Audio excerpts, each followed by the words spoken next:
Hey, what's up? Mr. Bill here. Before you listen to this podcast, I just wanted to plug some of my dates. I'm doing January 11th in Philadelphia, 17th in Montreal, 18th in Providence, 24th in Detroit, and 31st in Denver. And remember to rate, comment, and subscribe on whichever podcast app you're listening to. Thanks, and enjoy the talk. Hey, you're listening to the Mr. Bill podcast. Hey, you're listening to the Mr. Bill podcast. Hey, you are listening to the Mr. Bill podcast. Hey, you're listening to the Mr. Bill podcast. Hey, you're listening to the Mr. Bill podcast. Hey, you're listening to the Mr. Bill podcast. Hey, you're listening to the Mr. Bill podcast. Hey, you're listening to the Mr. Bill podcast. Hey, you're listening to the Mr. Bill podcast. Hey, you're listening to the Mr. Bill podcast. Hey, you're listening to the Mr. Bill podcast. Testicles. All right. Welcome to the Mr. Bill podcast. Hey, It's episode 16 with Squnto. very cool. Thanks Yeah. for having me, man. Yeah, of course. Feels weird to be like, welcome to my podcast when we're like in your studio and in your house. It's my podcast now, dog. Yeah, you ask me some questions. Oh, is that how we're starting? Yeah, How does it feel to be Mr. Bill? that's pretty sick. All right, next question. No, I want to talk about, I think the first thing I want to talk about is the touring thing, because you had like a mental breakdown from touring and now you don't want to do it anymore, right? I wouldn't call it a full mental breakdown. It's more of like a gradual mental breakdown and gradually building resentment of touring as a concept. But I really wanted to quit for years once I realized that touring is pretty fucking mids. Mm-hmm. When did you start touring? I started like playing international shows and touring more or less full time, or started doing it full time in like 2015. Mm-hmm. So like in 2015, were you doing as heavy tours as you were doing in say like 2018 or 2019? No, of course not. I mean, those were the good old days, the beginning days when I first started hitting the underground dubstep circuits in like, Montreal, Paris, Australia. Paris? Yeah, Paris is popping. Well, I don't keep up with the Parisian scene much these days, but back in the day, it would be like all the underground US dubstep guys go play in Paris before they started catching on in America. Interesting. Yeah. But yeah, I didn't really start touring full time till like, I guess kind of realistically 2017. That's when my schedule got really blunted. And really since about then, like coming out of that sort of initial glow up or blow up phase, that 2015 into 2016, I was like, whoa, this is crazy. There's so much stuff happening. I never thought the music would go this far. And then once I was experiencing the reality of like a full-time touring schedule, I was like, I don't know if I like this. And then, the whole momentum thing, it's hard to put down. But I finally managed to do it. So huzzah. Yeah. So 2020, no shows. No shows on the docket. That's correct. Okay. So what, how would you differentiate just like a casual touring schedule from a really powerful full touring schedule? Like what was your schedule like, say over the last few years? What was your general lifestyle like? Yeah. So, I mean, the main difference, I guess, between lighter and more intense, to me, it's the cycle, the cycle or the oscillation in between your bus tour and your festival season. And that's really what creates the toxic cycle for me, at least. Because your manager's like, oh, okay, I got you the bus tour. You got to go on the bus tour. You're not getting paid as much as you want, but that's going to build your profile so you can crush your festival season dates. And then you got to try your heart out on your festival season dates so you can have enough of a profile to go on your next bus tour. And it's always just like leapfrogging from one goal or thing to the next. And it's just like that toxic cycle. It's like, oh, I finally have a month or two off, but I have this looming, my next tour is already in my mind. And it just, for me, it felt like I just couldn't escape. I never had any downtime. I could never just be like, oh, I'm a human. Wow. It was always just like constant stress, dubstep simulation that I found. I mean, maybe it's just how I am personally, but I found that to be most displeasing. Yeah, right. So the bus tours would generally probably happen in the spring and the fall, and then festival stuff would be mostly summer, right? Yeah, there's like two cycles for bus touring. It's usually either the early winter cycle, like the November cycle, or the spring cycle, and then festival seasons in summer, obviously, or summer, fall.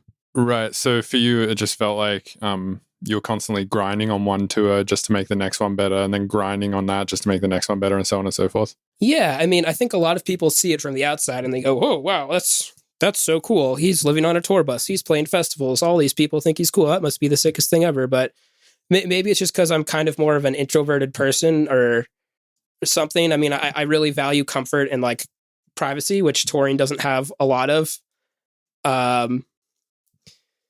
But I've just lost my train of thought. I'm not gonna lie. That happens. Something about people thinking touring is cool, but it's not actually that cool. I don't know. So I've mentioned this one guy on the podcast now at least 2 or 3 times. It was a dude who commented on the Dirt Monkey episode because Dirt Monkey was saying the same thing. He's like, "Man, fuck, touring is exhausting." And someone commented, they were like, "Oh man, what a piece of shit for like complaining about this touring thing. It's like I work in a factory, and then when, you know, literally I just work in a factory all day, and then at night I go home and I'm tired and I have to go to sleep, and then I have to wake up at like 6 a.m. the next day and go back to the factory, and like fucking this guy gets to tour and fuck him." Yeah, I mean, what do you think about those people who are what you think about that, cunt? what do you think about that particular YouTube commenter? I always find that kind of thing funny, because I mean, as we say, the grass is always greener on the other side. You know, you'd be surprised about the amount that a lot of touring DJs probably fantasize about having a normal job or a normal life sometimes. And it's like, yeah, I mean, I would probably be fucking bummed if I was working in a factory too. But, you know, no one should ever run their mouth unless they've actually DJ'd and done DJ Simulator, because they don't know what the fuck they're talking about. Yeah, it is pretty difficult. It can be. Yeah, it doesn't have to be. It just is easy for it to get out of hand, for me at least, you know? For sure, yeah.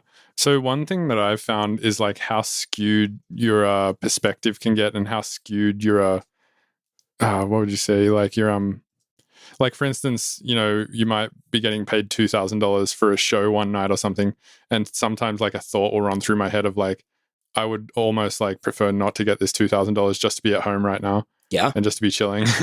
Feel that, which is a crazy thing to say, because it's like if you had have asked me, or if I had have like, you know, been making that choice 10 years ago, I'd be like, what, someone's gonna pay me $2,000 to play a show like on the other side of the world?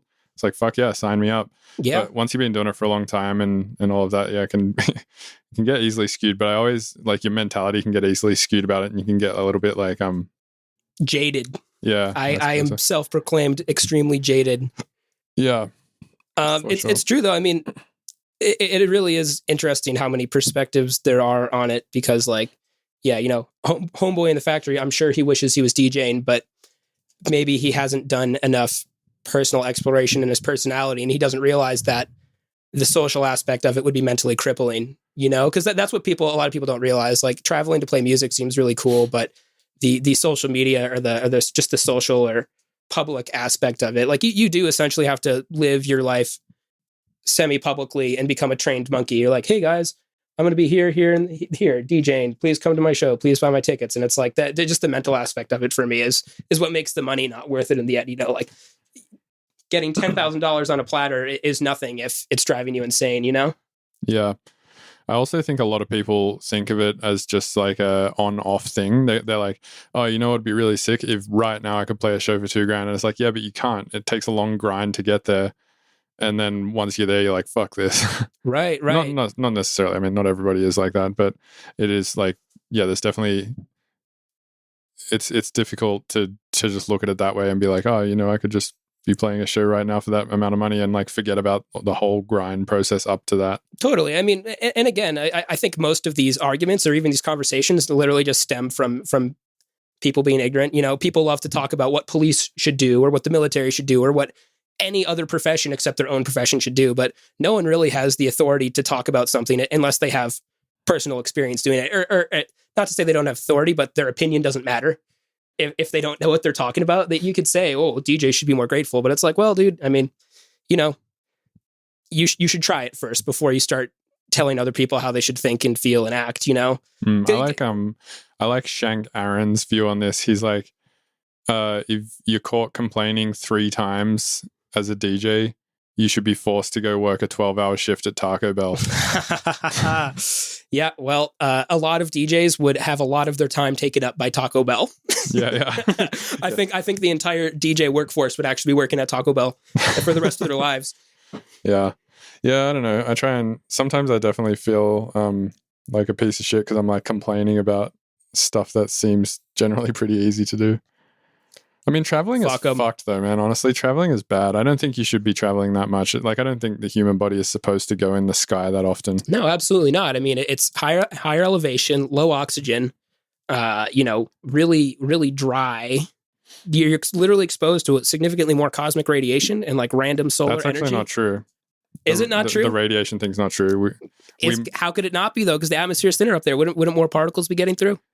So all I know is I talked about this on another podcast with somebody, and a listener fact checked it and then posted in the Belegal Immigrants group on Facebook, being like, "Nah, man, Savage. All right, well, that point was wrong. Yeah, but then being in a flight tube with that many people, they're all coughing and sneezing and farting. Yeah, it's a giant tube of farts. And the posture thing, man, just having to sit like that and being tired and sleeping on a plane and fucking up your back. I mean, not that that's the worst problem to have, but it really does add up, and that stuff seriously fucks up your body over time. That's true. Yeah, I did. So the last few weeks, I did 7 shows, and my body is pretty fucked right now. Yeah, not gonna lie. Yeah, you hate to see it. Yeah, I definitely hate to see it. Yeah. So, do you prefer doing the festival fly tour stuff, or do you prefer the bus tour stuff? I would definitely say I have to prefer the flights. Interesting. Yeah, everybody says they like bus tours more, but bus tours seem more chill because like you go to sleep at night and then you wake up already at the next venue. It's like it removes such a huge process between the two shows. I just don't like the extraordinary lack of personal space on the bus tour. It's like if you're basically living in the world's smallest apartment with 10 other people for like 2 months. That's a good point. And if you don't have really good chemistry with those people, it's excruciating. I've had bus tours with amazing chemistry, and I've had bus tours with suspect chemistry, and the latter is not my favorite. It was very mentally grating by the end of it. I was yeah. Right. Yeah, so I've only ever done 2 bus tours, and both of them were with Beats Antique. Yeah. And they're all really nice people, and the chemistry was pretty good. So my experience with bus touring has always been good. Nice. But yeah, and it was not 2 months. I did one run with them that was like 14 days, and then I did another one which was like 10 days. So I haven't done like the long stint. Yeah, see, that's a nice taster package. That's something I could tolerate. Yeah. But the 2 or the 3 month blunt is just it's fine. Well, maybe that's the problem is that you ground way too hard. Yeah, that's for sure it. And then, I mean, I study various things about communication and psychology or metaphysics or whatever. And I think what I personally feel is the truth about why I have a hard time with the DJing career is because it doesn't really align with my values. Like I really enjoy the music and the art, especially DJing and production, especially combining the audio visual. Like there's a reason I do it. There's a reason I've been doing it for 10 years, I didn't just decide I wanted to be a DJ and like, poof, there we go. Like, oh, sick job, guys. Like I got into it as a hobbyist and I stayed in it as a hobbyist, and it happened to turn into my job. But what I didn't know when I got into it is what the scene was like. I just found dubstep music and I started making it, and I was like, this is so cool. I was a bassist, I've been a bassist since like the 6th grade, and I was always obsessed with getting effects pedals and trying to make my bass sound as meaty as possible, basically like analog dubstep. And then I discovered old school like Rusko and Datsik and all that old stuff, like the super OG like 2009 to 2011 dubstep, when everyone was like, oh, what's this? And I thought it was so cool, and I was really frustrated with playing in bands at the time, and I just got into making dubstep and blah blah blah. And then like when I started working in the scene, and I figured out or started sort of seeing what the scene was like and what the patrons are like and what concerts are like, it's pretty apparent that the people who make the music and the people who listen to the music generally tend to have very different values. And not to say that producing dubstep is some crazy woke thing, but like I don't really relate to most ravers. I don't go out and rave in my spare time. I like to stay home and make music or skateboard or read books. Like that's what I do. So there's just some sort of weird divide in me where I don't feel like morally fulfilled producing music for like this economy or this group of people, just because I know there's other people out there who are way more in alignment with my values, Right. So why not just produce music for not ravers? It's impossible to say. I just mean like I resonate more with yelling about politics or metaphysics or Mm. or teaching people or doing extreme sports. Like that's the kind of stuff that really motivates me to be human. My favorite thing in the world is extreme sports. Like that is what I live for, you know, and I do love music and I do love dubstep, but it is one of my secondary passions, you know? Right. So, yeah, I guess we can talk about extreme sports. So you were into downhill skateboarding for a while. That is correct. Way back in the day. That shit sounds fucked. Yeah. I mean, honestly, I always say it's pretty chill. I got into it just as like a putter, if you will. I discovered longboards on the internet back in high school, and I was like, "Oh, guys, check this out. We got to get these. These look so fun." And I convinced my whole friend group to get longboards, and we would all just cruise around and, you know, do the high school thing, smoke weed and longboard, whatever. And then gradually we discovered that longboarding was also actually downhill skateboarding, and you could ride them down hills and do slides and stuff. And I had to convince all my friends to get into sliding and doing downhill because they all wanted to do like lame putt tricks. It's called dancing, where you like walk around on the board and stuff. But eventually that kind of snowballed into this whole thing where the longboarding industry / the downhill industry sort of took off at the same time, where all my friends got really into it, and we were making videos and stuff when we all started picking up sponsors and riding for different companies, you know, getting free boards, wheels, whatever. But then there was kind of like this bust in the industry. Like the industry had this huge bubble, and longboarding was really, really hot for a while. And then it was just kind of, I guess there wasn't enough people interested I think one problem with the longboard industry is that you don't break the shit as much. So people buy it and they don't need to buy it again for 5 years. So at one point the industry just completely collapsed. And that's actually where when I started getting more into DJing. So I pulled out of it for a while, but, you know, I was very vaguely internet famous for longboarding in like 2012, 2013. Nice. But we're getting back into it these days. You know, the OG homies are still going strong. Team Mids, shout out Team Mids World Order.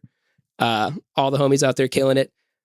We got a bunch of people running great companies in the industry, a bunch of insane riders repping a bunch of great companies. So yeah, shouts out Team Mids. Nice. So now you're finished with touring and stuff like that. You think you're going to get back into downhill skateboarding? 100%, man. Yeah, I've reconnected with the scene out here. Blessed to be out in Utah. Absolutely some of the best terrain for downhill skateboarding in the country. And longboard Jesus himself, Dylan Hepworth, lives out here. And he's fucking insane. Like commonly agreed upon as probably the best downhill skateboarder for the free ride discipline, which is, you know, doing more flowy trick lines, but going really fast and doing slides. So I'm really blessed to have been able to reconnect with the scene in such a good place with such skilled riders to work with and to train with. So I'm very much hoping to, you know, I don't really want to do it professionally or competitively, but I very much want to be an extreme sports content creator just because I love to skate and I love to make videos and I like inspiring people, you know.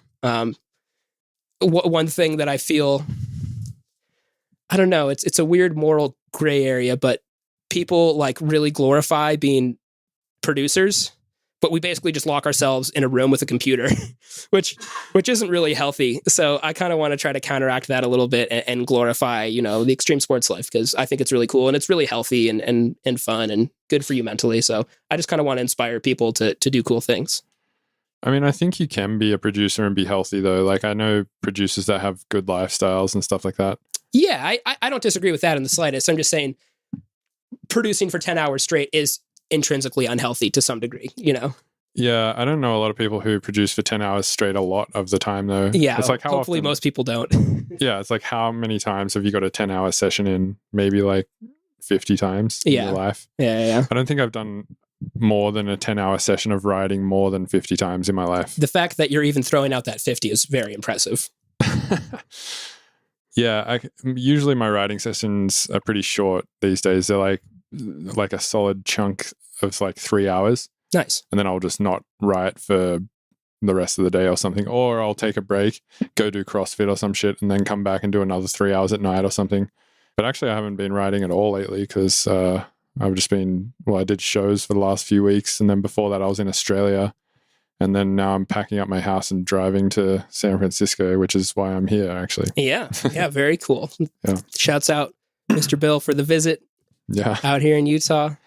Yeah, Utah's sick, man. I really like the mountains and stuff like that. I firmly believe it's probably the most beautiful place in the United States, or one of them. It's like top 5, you know? It's kind of, yeah, it feels like geographically what Denver thinks it is. Yo, that's exactly what I always say. People are like, oh, Denver, dude, the mountain's so sick. And you get in Denver and it's like this kind of a piece of shit looking city and the mountains are all the way over there. And then Salt Lake is all clean and beautiful. And then the mountains are right there. It's super cool. That's true. But also the music scene in Denver is like insane. Oh, yeah, of course. It's, easily one of the best in the country. Salt Lake is crusty at best. Oh, yeah. Well, I don't know.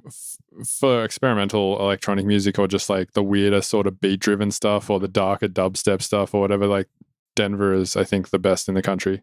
The wook bass genres. Yeah, pretty much. Like all the crusty wook shit. All the crusty wook bass belongs to Denver. Have you ever been to the Black Box?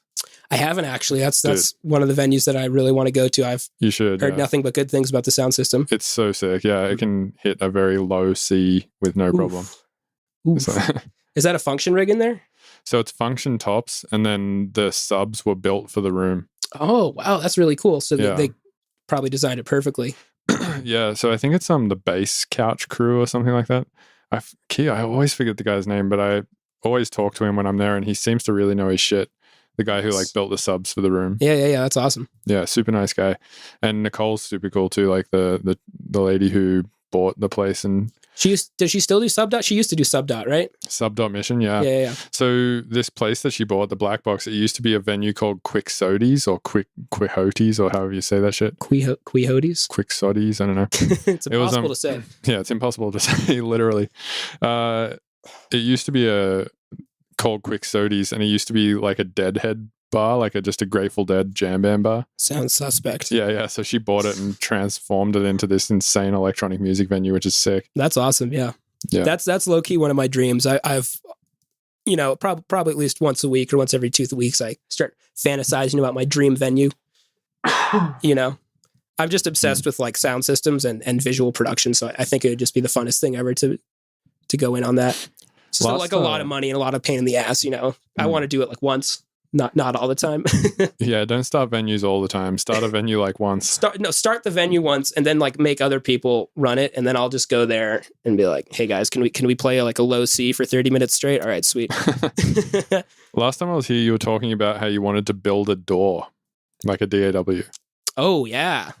So how what for you would be the things you would add like to your ultimate DAW? Like what would be the things that you would have in there that say like Ableton or Reaper or Bitwig or something doesn't already have? Right. Good question. So the underlying vision here is actually more of a multimedia conquest than it is just audio production. So in a lot of ways, it would be similar to Ableton in that it's the goal would be to have it be a premier production software that also crosses over really strongly into the live realm.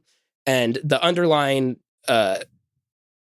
problem with current available software that's driving my want for this is pretty much just bad multimedia integration. Like if you want to do a multimedia set with time-coded visuals, interactive stuff, like controlling stuff in real time with MIDI, both in the audio realm and the visual realm, you have to start hacking stuff together. I mean, for my MegaChop sets, frankly, the hoops that I had to jump through to achieve those is not my favorite. I mean, we could do it. I did it with the help of a pretty good team, great. So you're, if I were to guess, just like sending MIDI or OSC or something from Ableton to Resolume to sync them? Correct. Yeah. So everything is sequenced with MIDI from Ableton, and I'm routing it using Copperland.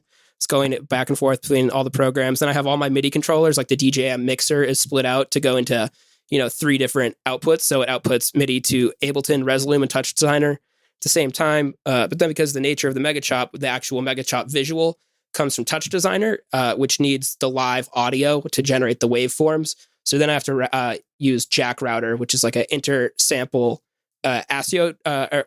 It routes audio in between programs within one sample.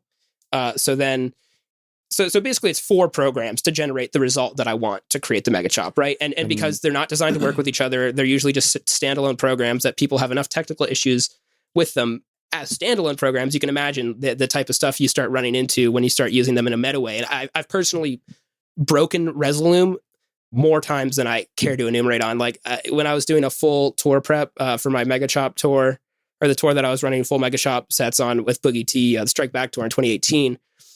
It was right when Resolume 6 came out, and I was going pretty much as meta as you can, like extremely detailed sequencing, thousands and thousands of MIDI triggers per Resolume set, all coming out of Ableton. And I straight up just broke the program. We essentially did probably at least 30 or 40 hours of free bug testing for them, except it was on a deadline for a tour and I was tearing my fucking hair out. But basically the underlying thing that I want out of a truly next level DAW and performance software is complete audio-visual multimedia integration.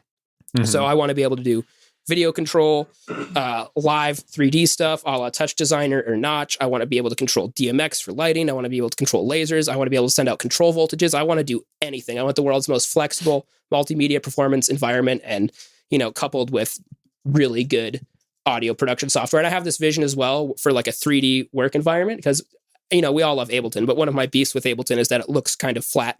It looks kind of boring. And I think that if your DAW looks more inspiring, like I would love to see a DAW designed for high-end workstation or gaming computers that has full GPU acceleration, is fully designed to take advantage of really powerful computers, and can do, you know, crazy DSP on the graphics card, just crazy 3D accelerated work environments that just make you feel interesting and cool when you're making the music. I mean, it's a huge project, but it's something I think about from time to time. Yeah, I feel like Fruity is really pretty. Yeah, I always say that. The workflow makes me want to die, but the plugins and the synths and the aesthetic of it are super cool. Yeah, like the EQ with all the color banded flashing and stuff like that. I don't know. Yeah. It's really cool. It's just got that swag to it. Yeah. And the Fruity Dancer plugin. It's the most lit plugin. That's the only thing Ableton is truly missing. Yeah, Fruity Dancer. We need the Abletone Dancer. What would the Abletone Dancer look like?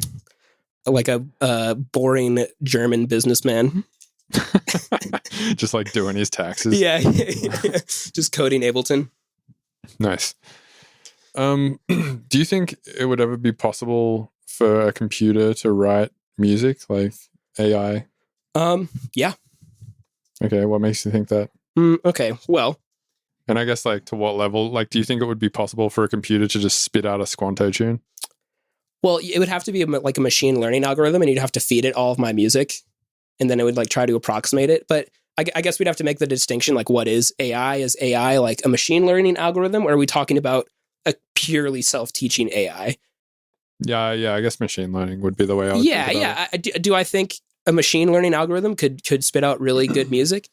Yes, it'll probably be different. I mean, we've all seen that Google, whatever it's called, like the deletion generator, where it makes everything look like DMT. That's just what machine learning does. It just creates weird kind of artifacts. Could it ever sound totally human?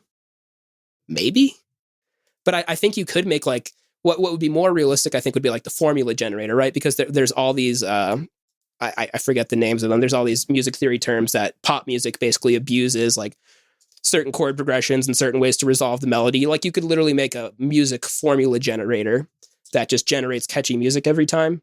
But to take it to the next level and be like fully creative human music, to some degree.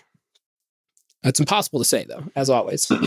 Yeah, the way I think about it is just about the amount of finite stuff that exists in music. Like, we don't like much outside of a pretty limited range of stuff. That's true. So I feel like it's pretty easy to... I mean, who's to say the computer wouldn't try to write a song entirely in the 15 to 20K range, you know? Yeah, maybe the computer's just like, this is what humans want. This is human music. It just recreates the dial-up tone. Yeah, literally. So now that you're not touring, you're doing skateboarding, but you're also teaching, right? Yeah, that's correct. So I've always, like, even if it's not music, I've always really liked to teach. I mean, even if it's not literally, like, I love giving... There's the microphone. I love giving advice to my friends, and I like explaining stuff to people, and I really have like a passion for communication. And I happened to meet somebody who runs a music school in Salt Lake City. It's called Salt Lake DJ and Production. You can look it up on the internet. And I was like, hey, you know, I have this skill set that I've developed. A lot of people are in the education scene. Not everyone has gone as deep into the touring and like the business aspect of it. So, like, sure, there's way many producers out there, many of whom are much better than me. But I decided to give it a go just because, I do have all this industry experience, as well as I would like to think a pretty decent production skill set. And I have this passion for communication. And thankfully, I really, really, really enjoy it. So I'm working on getting, a pretty regular class schedule filled up at the school in Salt Lake. And I've been doing some online classes. And I find it really enjoyable. Like, it's just really fulfilling to me to be able to help people meet their goals. And this actually ties in heavily with what we were talking about earlier with the divide between producers and ravers, or the fans of the music. I might get pissed off at ravers a lot of the time, but I generally, usually almost always vibe with other producers. So I really like working with other producers, and I love communicating, and I love teaching, and I love feeling like I'm helping people. So I've been like super stoked on teaching. Nice. I guess we didn't really talk about what the MegaChop actually is. I talked about it with Patrick on the Dirt Monkey podcast. You're talking about the MegaChop, huh? We were talking about the MegaChop, and then we also were talking about the OctoChop. Ah, yes. Is that so? How did I know the MegaChop is basically where you have 4 channels running in from Ableton into the mixer, right? Mm-hmm. And then you sort of just like mess with the faders to play different parts of different tunes at different times. Yeah, so it's sort of like your live cutting between 4 dubstep tunes, basically. Yeah, I mean, well, so I can give you the full abbreviated history of the MegaChop. I used to, I discovered double drops, I forget when, 2013 or 2014 maybe. And I was so explain what a double drop is, because it seems like everyone has a slightly different there's definition. only one definition, and that is playing 2 songs at once. Okay, so DJing. No. Because it means you're playing 2 drops at once. You're layering 2 drops. That's a double drop. Most DJs will play 2 songs at once during the transition. Okay, yeah. But, true. a double drop is just 2 drops at once to try to make something cool. And you basically, I think the idea is to try and find one drop that's really simple, and then another drop that sort of complements the simple one or something. Yeah, I mean, there is no rules, but generally, a lot of dubstep double drops will kind of go along the lines of one song has a lower, more mid-range bass, and, the classic dubstep double drop is like a mid-range dubstep song with a whistle tip bro step song, and it just sounds cool. It's like... Yeah. Just so layers. Do you think something like Peekaboo would be super good for doubling, because it's just could be got one of those big low mid basses? The only issue with Peekaboo's tunes and double dropping is that his kick pattern is a little more interesting, for lack of a better term. I mean, the reason rhythm is a genre is because it goes boom, clap, and you can pretty much double drop any 2 random rhythm songs, and they'll usually sound good together. But when you start double dropping tunes that have more interesting drum patterns, it can start to really shit the bed. So if you were big braining and you matched up 2 songs that had similar kick patterns, I think that would be awesome. But that's a bit big brain. Right. So you figured out double drops, and then right. Yeah. So here was the turning point. I figured out double drops, and I started just making tons of mashups, and I was like, oh, whatever. If my mashups are sick, it doesn't matter if I'm double dropping live, because I've got these badass mashups. And I'd play out some local shows, and the shit would go off. I'd be like, yeah, mashups are sick. I love double drop mashups. And I mean, I knew that I peripherally knew that 4-deck mixing was a thing.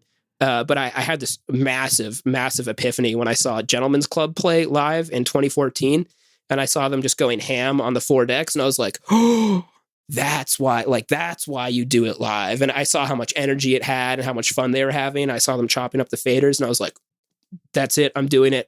Pretty much next month, I invested in a really crusty 4-deck Gemini CDJ 700 setup, and I started grinding away, learning 4-deck mixing. And that was 2014, 2015. Then I did my first Australia tour in 2015. And that's that's the first time where I feel like I started to get good and actually give out the hammer with my sets. And that tour had a really good response. That first 2015 tour in Australia had a huge response. Everyone was freaking out. They're like, oh, those little double drops. And I started working on a studio mix towards the last week or 2 of that tour. I started working on a studio mix, and I just started having fun. I was like, well, what if I don't constrain myself to 4 decks? And I started doing all these triples and these quads and experimenting with really intense layers.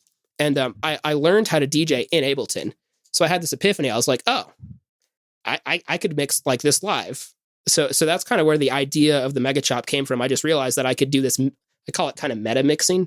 Just playing way too many tracks. Every drop is a double drop or a triple drop or a quad drop. And I realized that I could create a performance template in Ableton that would allow me to do exactly what I would want to do DJing instead of being limited by 4 decks. And then that eventually grew from there, where I would work on it, create more. Because the MegaChop started off, originally it was pretty much just all triples and quads, and it was all about layers and just like innovative switch drops and like kind of faking out the listener. And it was a lot less about chopping, even though I called it the MegaChop just because I thought it was a cool name. Branding. But it started off more as a layers thing, just because I really liked, multiple layer mashups. But then over time, I started developing it more into like that, a really aggressive, constant quad into quad, MegaChop, egregious ADD mashup style. And then from there, we eventually evolved the visual tech and the visual aspect of performance that people know it for today. But it was a gradual evolution that did actually stem from my 4-deck CDJ mixing. And over the years, I've gotten so much flack for it. People are like, dude, it's MegaChop. It's not even mixing live. Do it on CDJs. I'm like, dude, I literally created like a quad drop CDJ routine on my Geminis in fucking like 2015. Shut the fuck up, dude. I pay my dues. Like, let me do what I want. I'm just trying to make cool art, Yeah, so you're basically playing 4 tracks out of Ableton into a mixer and then chopping between. Yeah, well, Ableton is so cool just because you can do whatever you want with the audio routing. So the way I have it set up, there's actually closer to like, I have it set up like 1 through 4A and 1 through 4B. So that's how I can mix a quad into a quad. And so then that would be an octo chop then? Well, no, that's just for my standard mixing. So I have 1 through 4A and 1 through 4B. And then which gives you 8 channels. 8 channels, so you can mix 4 into 4. Mm-hmm. And then I have my octo chop group, which is 1 through 4A and B. But then those are MIDI mapped. So the mixer is set all to through, right? But then you can MIDI map the Ableton crossfader to the DJM crossfader. And then when you slap the DJM crossfader back and forth, it'll swap in between those 2 groups of 4 tracks. So that's how you can do the actual live octo chop okay. without 8 faders. Right. Okay. That makes sense. Because, I was talking to Patrick about that and we were both thinking about like how that's possible to do. And I thought you maybe like had 2 mixes or something like that. Or I've often wanted to do the 2 mixer MegaChop, but I mean, you could have like 2 laptops, 2 mixes, and then have 2 Ableton sessions on link or something. Yeah. I often joked about the DJM 9000, which would be the hypothetical 8-channel version of a DJM 900 mixer, but right. I don't think too many people are in the market for that. So maybe someday, maybe when I make my own DAW and performance software, we'll make the Squnto 9000 advanced DJ mixer, MegaChop mixer. Yeah, that makes sense. Very cool. Cool. Let's talk about conspiracy theories. Oh man, here we go. Yeah, let's go down the hole. Yeah. So you're massively into this thing called deep state, which I don't understand, and every time you explain it to me, I get slightly more confused about it. Well, yeah. I mean, so I've been, I guess, into this quote unquote stuff for like years and years and years. I got red pilled on 9/11 like way back in the day, and I freaked out. And I was like, oh my god, because I started experiencing like chronic depression and dissociation in high school, and I couldn't really figure out why. Like I kind of just gradually had this decline into vague like mental existential doom, and I was like, why is everything horrible? Why is the world so vaguely bad? Like why is everything dark and creepy and scary? And I mean I don't know, I just attributed it to my mental struggles at the time. But then I discovered conspiracy theories, specifically 9/11. I mean, that's a lot of people's first eureka moment. Yeah, it's like the gateway conspiracy. It's the gateway because it's so obvious, It's like we don't even have to talk about that when anybody who's looked into it for more than 2 seconds with an open mind is like, yep, definitely an inside job, and the details thereof are fascinating. But once I discovered that, it opened my mind. I was like, this is it. This is why the world is fucked. Like this is why I can sense this sinister sort of doom and everything. I mean, I'm sure there was other factors playing into it as well, but it was like I knew it was the truth, not only because the facts point to it, but it just explained so much. Like, oh, everything really is a lie. There is truths that they, the government, whoever is trying to keep from us. And the contemporary term that everybody is using these days is the quote unquote deep state, but that just means the same thing as the Illuminati or the shadow government or the New World Order. They're all synonyms. It's a vague term for the idea of the secret government that controls the world. Okay, so you think like the governments that are in power on the front end are not actually controlling the world? I mean, it's all a front. It's all a front. Any way you cut it, even on the most surface level, it's obvious to see that banks and corporations and the military-industrial complexes of countries are obviously what's pulling the strings and guiding their actions and guiding their politics and everything else. And we kind of have this glossy veneer. It's not even glamorous. I won't front. Like we just have this shitty politics simulator where we put one side against the other who secretly just want the same fucking thing, and everybody just yells at each other instead of taking the time to realize that it's actually the military industrial complex fucking them in the ass. So yeah, I mean, it's pretty apparent that there are power structures that go far above and beyond the quote unquote government of any one nation. Not to say that the governments are completely fraudulent. Like, yeah, your local town government's real, your state government's real, whatever is real. And even most of the high-end federal government in most countries is actual normal people who are trying to serve their country to some degree or another. But it doesn't take too much. You know, you get a few corrupt people in here, you get a few spies in there, you know. This has been going on for thousands and thousands of years. So it's systematic, very secretive, very like well-planned corruption that's generally orchestrated by secret societies like the Freemasons or the Rosicrucians or, you know, stuff like that. There's all sorts of them, really. Right. Yeah, and you run a Discord server where everybody talks about this stuff. Yeah. I mean, so I try to start discussions about this shit on Twitter and social media a little bit, and it goes surprisingly well most of the time. But as we know, there's like serious trigger warning subjects. Like if you mention the word Donald Trump and you don't say fuck before it on EDM Twitter, like you're going to have someone coming at you like yelling racist bigot. And it's like, well, you know, we live in a country this guy's the president. We need to be able to have conversations about this where we're not just accusing the other person of being horrible. So the goal at the Discord was to have, I guess, to have a safe space for discussing sensitive ideas. And we talk about, you know, Donald Trump, religion, politics, everything all the time. And it's actually really awesome. It's become a really nice community of people who can talk about sensitive ideas that usually make people blow their gaskets without getting angry at each other. It's pretty awesome. By sensitive idea, do you mean the idea that Donald Trump might not be fucked? Yeah, or even just being able to like you don't even have to talk about whether or not he's good or not. It's just like you can look at someone's policy and be like, oh, Donald Trump did this thing that is helping arrest more pedophiles than any president has ever done ever before. And someone's be like, oh, well, you like Donald Trump? Huh? What are you, a racist? And we're like, no. I'm just pointing out that he's done a thing that's actually kind of good, but nobody's talking about it. You know, it's literally just a forum to discuss these ideas. And yes, I personally don't think Donald Trump is as bad as everybody says he is. Do I think he's a good person? Most likely not.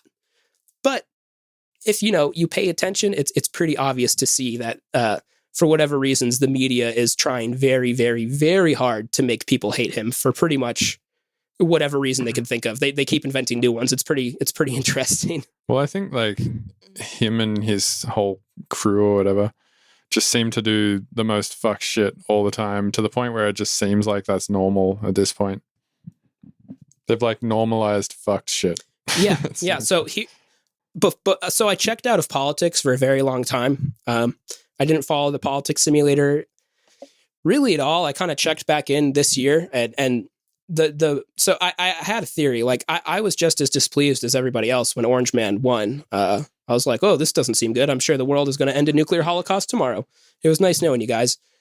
You know, and then that continued to not happen. And then when like that, hold on, I'll say this. So I had a very normal opinion of him at first. You know, I was like, this guy seems like a dick. He's probably going to fuck our country up. Whatever. But I always had this gut feeling. I was like, all right, this guy's a billionaire. I'm pretty sure he's acting like an idiot to distract everybody so he can do whatever he wants behind the scenes. And I still believe that to be the case. So I will say this 100%. Don't make the mistake of thinking he's a moron. He's clearly not. He's made us so much money. That's not easy to do. People are like, oh, you got a loan for $1 million. Yeah, it's not easy to turn $1 million into $5 billion. That doesn't just happen overnight. So my whole thing is that I think he acts like you said, creates a permanent shit show to make everybody just like yell and be triggered and lose their shit so he can go make policy behind the scenes or funnel money to his friends or whatever the fuck he's doing. Nobody really knows yet. But there is a lot more to the Donald Trump simulator than meets the eye, literally just on the policy level. Like people are always like, well, he's such a dick. How could you even suggest that he might be normal? I'm like, well, if you look at his policies, he's done a lot of really cool policies. So okay. I just tell people to do the research and actually have an open mind. You know, don't fall prey to the Orange Man bad simulator because it's not helping anybody. You know, we got to be able to have conversations in a society if we want to have a real country or a real society. It's so important. Yeah. And people just don't want to have conversations these days. That's the disturbing part. I could see how that would cause a problem on Twitter. Yeah. I mean, I've gradually tried to elude to the concept that people need to have a more open mind about Donald Trump, but I don't really push it too hard just because EDM is so aggressively like Democrat/liberal leaning, and it's just not worth my time most of the time. Yeah, fair enough. So you built a little safe space where you can talk about it. Yeah. I mean, it's my little safe space, and it's cool to be able to go really in depth with a bunch of people who are pretty knowledgeable about metaphysical subjects and like split hairs about what the Old Testament means, or talk about ancient mythology and how this stuff relates to each other. And honestly, I have some really woke people in there who drop crazy knowledge all the time, and it's like, it's dope. Nice. So you talk about the Bible a lot? Yeah. From time to time, I think the Bible is fascinating, personally, and it's weirdly relevant to modern times. Bill Cooper is a really famous guy in the conspiracy/truth community, and he was one of the first guys to. Okay, so he's done a lot of crazy stuff. He predicted 9/11 before it happened, and then got subsequently murdered by the FBI. So he's pretty legit. He also discovered that income tax was fraudulent and sued the federal government for supporting an unconstitutional organization, being the IRS. But he went really in depth with the study of secret societies and the occult and all the principles that these people followed. And his statement, which I think is really profound, is that these secret societies are either obsessed with following the Bible and like recreating the book of Revelation, or the book of Revelation is an actual prophecy and we're in the end times now. And I thought that was really, really interesting. And people don't always realize this, but we like to think we live in like this sort of scientific modern world, and a lot of us do in the Western world, but the root of pretty much every conflict that we have today is religious in nature. So it's really interesting to me to study religious texts to try to understand the nature of religions, so I can understand, or try to understand, why the Middle East is the way it is, or why is Christianity like this, or why is Judaism like this. So and the Bible, it's very obfuscated and very fucked in a lot of ways, but it has a lot of fascinating stuff, and especially the Old Testament, man. The Old Testament's fucking weird. I am convinced that book is straight up about aliens interacting with humans and fucking with the human species. Yeah, right. So like, what's an example of a part of that book that makes you think that? Specifically about the Old Testament being about aliens? Yeah. There's a lot of different gods. Well, I haven't read it yet. I'll be the first to admit I haven't read the Old Testament yet. It's on my to read list. But there's a lot of different stuff. Like there's various different gods. Like Moloch is one that comes up a lot in deep state discussion, because it seems apparent that a lot of these secret society cults worship Moloch, who's an ancient Canaanite god of child sacrifice. So he would demand like child sacrifices, and they would bring him babies and burn them. And it's like, that doesn't sound like a loving God. Maybe that is a direct metaphor for humans interacting with a really fucked up alien. I mean, it could be different, but that's my personal opinion on it. Or it could just be a guy that likes to kill children. It could be a random guy who likes to rape and murder kids, but he is depicted as a giant, like anthropomorphic. What's the word? Anthropomorphic. Is that like a spider? No. It's like an animalistic, or like an animalized human figure. So he's depicted as like, you know how they. Oh, dude, do you remember those books, Animal? Yes, dude, I love that shit. Did you ever read one? Yeah, I read a fuckload of them, bro. I didn't read any Animals. I read some Goosebumps back in the day. See, I'm on the opposite side of the aisle. I never read any Goosebumps, but I read quite a few Animorphs. That shit slapped. Those were good books. Nice. It's like cheesy B-grade sci-fi. Loved it. But yeah, so there's actually a famous book, or a semi-famous book in the truth or conspiracy community or whatever. It's called The 12th Planet by Zechariah Sitchin, which is where 12th Planet, the dubstep artist, gets his name. He loves all this stuff. It's a little bit controversial, but it's really interesting because the whole premise of the book is that it's a scholarly reanalysis of the Old Testament, viewing it as if it were a scientific document, and then comparing all of that with ancient Sumerian and Mesopotamian cuneiform tablets. And he basically proposes that, basically what I was saying, that the Old Testament is actually a direct metaphor for alien interference with the human species. It's really interesting. I mean, nobody knows for certain, man. Nobody was alive 10,000 years ago to verify whether or not this is true or false. But, when I was a kid, I remember I wasn't raised religious, and I remember learning about the Bible and stuff in 6th grade. And I learned about what it was. And I always knew people killed each other over it and fought wars and argued about it all the time. And religion was this big controversial thing. And I just remember it was really striking still is, even to this day. I remember learning about what the Bible's about. I was like, this is what people are arguing about? Like, this is so random. It's like a random story. Like, why? You know? So I guess this is sort of my ongoing quest to understand why the fuck people are so upset about the Bible. I think like probably the reason why most people are upset about it is just because of how it makes people behave post-Bible. I mean, yeah. People who read it and subscribe to it and believe every part of it and take it very like literally. It's certainly not meant to be taken literally. Yeah. Everybody agrees on that one. Yeah, right. But I mean, if you do, you can, you know, there's certain parts of it that I believe say stupid shit like, you know, if your wife is found to not be a virgin on your wedding day, to take her down to the local church. Fucking kill her, bud. Yeah. Stone her to death or something. It's also really important to remember that the Bible was written by, I mean, pretty much as soon as the Bible became a thing, it was a tool of power. It was a tool of obfuscation. I mean, it seems to me like from the very beginning, like the Bible was basically giving them a little bit of whatever the truth in it may be, and then trying to manipulate it so it would give power to the priesthood, you know? So we've been dealing with that for literally thousands of years too. So whatever's in the Bible now is probably not what's supposed to be in there. Or maybe it was just a really fucked up book to begin with. It's impossible to say. Yeah. Yeah, I'll have to read it. I have never read it, but apparently it is totally legal to steal a Bible from a hotel room. Really? Yes. Okay. Well, I will gift you with this task. You have to steal every Bible from every single hotel room that you're in for the next year, and then post it on Instagram and see if you get arrested. You just have like a giant pile of Bibles. Be like, look what I did. And then tag your local law enforcement department and see if they do shit about it. Well, I mean, probably the law is different in every state. And if I'm traveling around to a lot of different places and I steal all the Bibles, I'm probably traveling Bible thief, Mr. Bible. Yeah, then I'm probably arrestable in a bunch of cities, but not in a bunch of others. Very cool. Very cool. Yeah. Well, I got to know, how do you feel about conspiracy theories? I know you're often skeptical. I just don't think about it too much. Yeah, I mean, that's an admirable strategy. I wish I thought about it less sometimes, but you know, gotta do what you gotta do, man. I just think I'm a pretty basic person. I just don't think too hard about most things. I truly believe that some people are just generators of content. Yeah. Like, that's your purpose. You just make super sick art. Absolute content generator. Absolute sick cunt of a content generator. Yeah, that's possible. Yeah. It's impossible to say. We're literally generating content right now. We are generating content right now. Isn't that fascinating? Yeah. Very cool. Why do you think people like podcasts? Like, why do you think people would want to listen to this conversation?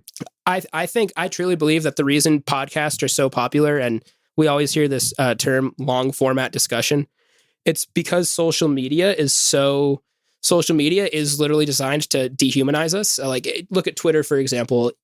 You know, it used to be 140, now it's 280, but you can't have a real conversation with somebody using those constraints. It's fundamentally dehumanizing and designed to reward confrontation and like trying to dunk on people or trying to flex on people or trying to be funny or mean or something. And you know, people feel this on a base level, and people see how really important discussions have devolved into name calling and just pure hatred and like, no, fuck you, no, the Democrats are right, no, the Republicans are right. No, people realize that ideas are complicated, and they want to hear them. What they want to hear people talk about them.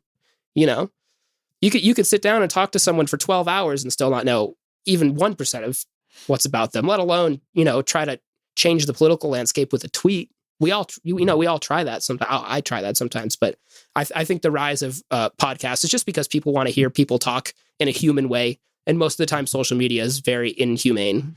Well, that's partially why I wanted to only do podcasts in person, because I think communicating over the internet, even if it's through like a video chat, or even if it's especially through like, tweets or comments on Facebook or email or something like that, it's very easy to dehumanize the person on the other end and treat them badly. Yeah. And the conversation is, it's never as real as if you're having it in person. But I think the reason why people like podcasts is because people are communicating so much in that way these days that they sort of crave like real communication. And it's also like they're just trying to seek that out, and listening to two like or more other people talk it's kind of like something to be in awe of at this point of society. Isn't that fucked up, man? Yeah, it's kind of fucked. It's like, wow, two people communicating normally. This is incredible. Yeah, this is fucked. Can you get a load of this? Get a load of this cunt. They're fucking. They disagree, but they don't hate each other. Whoa. Yeah, it's wild. And man, yeah, it for sure is like. I do see that culture is starting to return to like wholesome values. We kind of like, it's all about experimentation, but I feel like society was kind of going off the deep end there for a second. And now we're sort of starting to come back to normality a little bit. Yeah, I mean, I think society's going in a pretty good direction, personally. Seems normal enough. Yeah. So you just switched back to a BlackBerry from a smartphone. That is correct. Why'd you do that? I mean, to put it bluntly, I really, truly believe that smartphones are like the absolute embodiment of evil. I don't trust big tech in the slightest. I don't trust big telecom in the slightest. I don't trust the technology that are in these phones in the slightest. And I mean, nobody's arguing about how addictive phones are. It's a serious epidemic. I mean, like, we're all pretty much of the right age where we saw it happen. We used to live in a world with no smartphones. And then I remember I was in 6th grade or 8th grade or something. I saw the first iPod Touch and I was like, whoa, this is crazy. That's the coolest thing ever. Like, touchscreens are so cool. And fucking 10 years later, man, everybody's won't look up. It's just on their phones. And it's really, really, really concerning to me. And it was really, really, really even more concerning to me is just how fucking addicted I was to it. And I know damn well how evil it is and how badly it's affecting me. And it was just so addictive that I just couldn't. It like totally took over my brain. And maybe I have a fucking weak mind or an addictive personality. Both of those I would certainly say, yes, I do have those problems from time to time. But yeah, man, I think the smartphone thing is fucked. I think wireless radiation is fucked. I think Wi-Fi is fucked. I think that like wireless radiation is going to be the smoking of our generation. And I mean, people are already freaking out about 5G, and we haven't even researched the long-term health effects of Wi-Fi yet. And there's a startling amount of research that points to Wi-Fi being really, really unhealthy. And we've all heard the stories about living under high-tension power lines or near a cell phone tower. Like, this shit's not good for you. Well, humans we're electrical beings, man. It's not good to have all these wireless signals in the air just going through our bodies. So essentially what I'm doing right now is trying to prototype escaping from the matrix. So I got rid of my smartphone, no social media, no entertainment on my phone. I'm trying to use Ethernet and no Wi-Fi as much as possible. When I get into my next place, I'm trying to just do Ethernet runs in the whole house. I encourage everybody to get off their phones. I think we're about to see a huge anti-technology revolution on the surface level because of the social, negative social and emotional and mental effects. Like, suicide, young adult suicide specifically is an enormous epidemic right now. And everyone's like, oh, we don't know what's going on. Like, why is everybody killing us? That's fucking social media, man. Come on. Everybody knows. Well, it's part of it. It's the digitalization of society and everything else. But like, let's be honest, it's a huge part of it. And, I think what's happening is like tech is such a new and interesting thing. And, we're technological giants, but, as in terms of like using it, we're kind of infant. So yeah, I think for real. At this point in time, we're just, as a society, really obsessed with it. But I think over time, we'll just grow a more mature relationship with tech. Yeah, I would agree. I mean, as you know, I'm conspiracy minded, so I'm not going to say paranoid, but I'm of the mind that there is probably some sort of very dark conspiracy behind the smartphone deployment. I personally think it was a militarized, very precisely deployed mind control project. That's just my opinion. So I'm like, whoa, get out while you still can, But I also agree with that. We are in the honeymoon stage of technology, and it is so powerful and it's so easy to misuse and abuse that we're very much going through the growing pains of that right now. And I hope we can figure it out because technology is awesome. Like, that's the reason why we're doing this. That's the only reason we know each other. Super grateful for it. But right, it's the reason why this like talk can then reach thousands of people. Yeah, I just don't like the phone zombie thing, man. The phone zombies scare me. Right. So how long ago did you get rid of your smartphone? Maybe like a month and a half. Okay. And have you noticed like a upswing in mental health or anything? Oh yeah. Okay. Yeah. It's night and day. I feel like I'm waking up from a long sleep. I'll put it that way. Right. And not to say that my life is now perfect. I feel like I'm now a lot more able to like notice and deal with my mental issues that are way easier to suppress when you have a phone around you all the time, because it's like, Well, man, if you don't have a smartphone, you kind of just have to sit there and lie in bed with your thoughts. You know, wherever you have a smartphone, you can just like YouTube until the end of time. Yourself with information. Yeah, and it's just it's a constant feedback loop. You can literally forever ignore your mental trauma if you have a smartphone. Like you never have to be alone with yourself if you have a smartphone. Yeah, that is a good point for sure. All right, cool, man. Well, that's about an hour of talking. It's probably as much as I want to do and as much as people want to listen to. Well, it's impossible to say. That was pretty dope, though. Yeah, man. Thanks for coming on. Hey, good shit. All right. Cheers. Cheers. Thank you for listening to the Mr. Bill Podcast. Thank you for listening to the Mr. Bill Podcast.